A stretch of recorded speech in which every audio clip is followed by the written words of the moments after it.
Medidas para frenar al dólar, un sopapo a los jubilados para llegar a diciembre. El 11 de julio de 2007, el presidente Néstor Kirchner se sentó al lado de su ministra de Economía, Felisa Miceli. Era la primera aparición pública de ambos juntos después de haber trascendido que en el baño de la funcionaria en el Palacio de Hacienda había sido encontrada una bolsa con dólares. El tercero en esa mesa era el joven Sergio Massa, titular de la ANSES. Hacía poco tiempo que el gobierno había abierto la posibilidad de que los aportantes pudieran volver al sistema de reparto. El anuncio fue concreto: la creación del Fondo de Garantía de Sustentabilidad, FGS, que hoy vuelve a estar en el centro de la polémica. El fondo busca que nunca más en la Argentina, para cerrar las cuentas públicas, se use el descuento a jubilados, dijo Massa. Pocos meses después, a esa creación fueron a parar las carteras de activos, acciones o bonos, de las AFJP. Pasaron poco más de 15 años y de aquellas palabras tan enfáticas no quedó nada.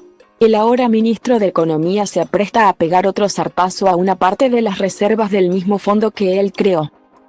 La decisión no es un tiro letal para el régimen previsional argentino, que se entienda. Sucede que el sistema ya está desequilibrado y es insostenible desde hace tiempo. Pero claro, este es un golpe más y certero contra la confianza que debe expresar un sistema de ahorro a largo plazo como el jubilatorio. Un sopapo más.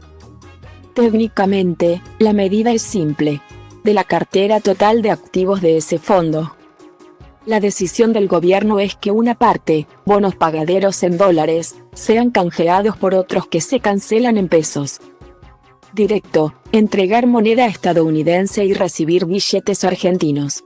Se podría llamar especificación o canje forzoso de esa parte de la cartera.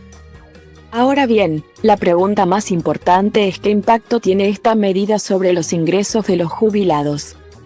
Y la respuesta es trágica. El sistema previsional tiene tantos problemas estructurales que el canje forzoso es una cachetada en medio de una paliza de knockout.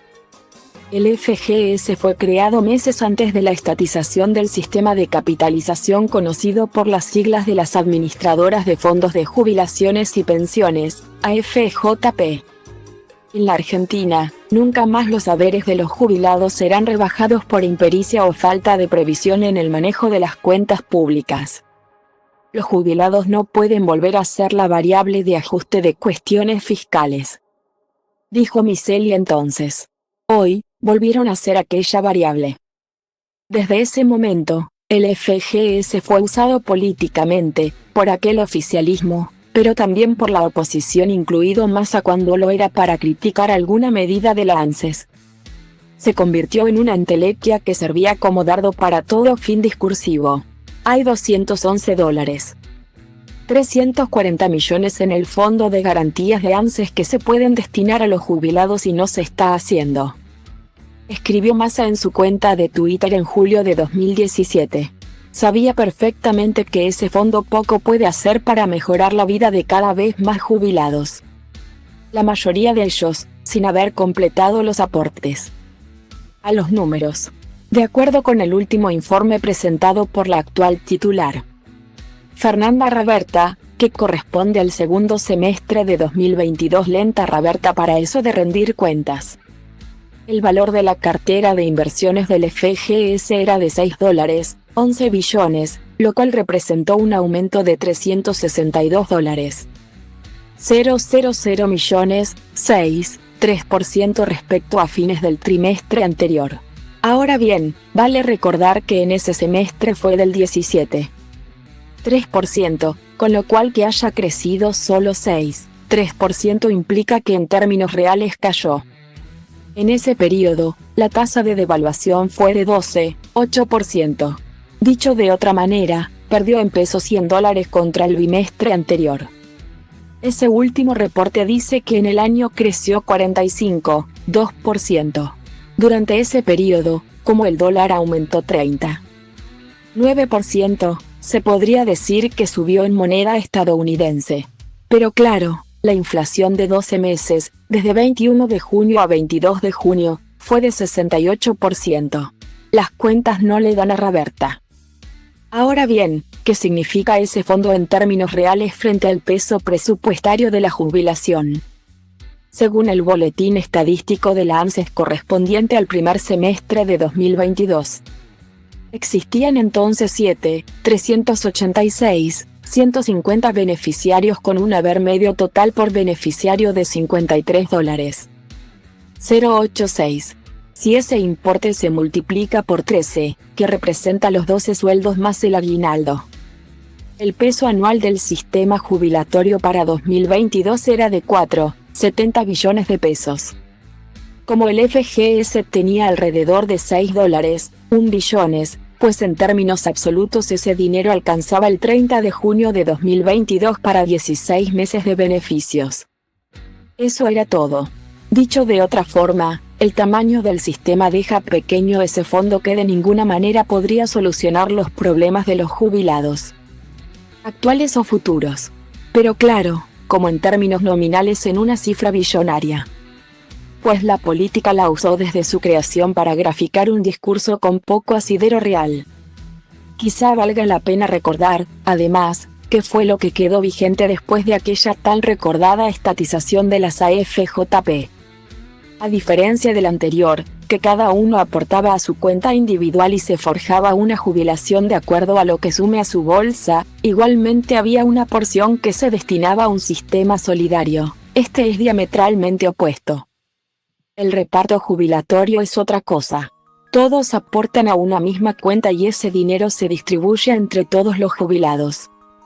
Es decir, el esquema teórico es que los aportes previsionales de los trabajadores activos se reparten entre los pasivos. Como se dijo, teórico. Según datos de Óscar Cetrangolo, economista, profesor de finanzas públicas e investigador en de la UBA y el CONICET. Hace algunos años, antes de la pandemia, el financiamiento contributivo era el 55% del total de gasto previsional de la nación. Es decir, los trabajadores activos aportaban poco más de la mitad de lo que se necesitaba para pagar todas las jubilaciones. Pero ese porcentaje empezó a caer y se estima que la proporción se revirtió. Actualmente, 55% se saca de impuestos con afectación específica y 45% con los aportes y contribuciones. Sea cual sea el número actual, es claro que el gasto en previsión social depende de los impuestos y, muy marginalmente, del FGS. Por caso, un golpe más certero que este al sistema previsional es la ampliación del beneficio a cada vez más personas sin aportes. De hecho, la última moratoria aprobada en el Congreso hace un par de semanas ahondará más aún el problema, ya que 800.000 nuevos beneficios se sumarán a una bolsa donde los trabajadores formales que aportan son cada vez menos proporcionalmente. Ahora Massa y compañía van por unos bonos de la cartera total del FGS. Dicen que entregarán bonos duales que aseguran grandes rendimientos en pesos. El lector podrá pensar qué haría si estuviese en una situación como la que se impuso ahora, entregar papeles en dólares por otros en moneda local. Pero claro, en esto de decir una cosa y hacer otra, el oficialismo vaya si sabe. El 30 de octubre de 2020, el Congreso sancionó la Ley 27.574, llamada Defensa de los Activos del Fondo de Garantía de Sustentabilidad. Allí se estableció que el FGS debía priorizar aquellas inversiones con impacto directo en la economía real, promoviendo la sostenibilidad del sistema previsional y de la economía local. La Argentina reescribe su historia, y a diferencia de lo que sucede en otros países donde el tiempo se encarga de alguna enmienda, son los propios protagonistas los que arrancan la hoja y la reemplazan por una totalmente diferente.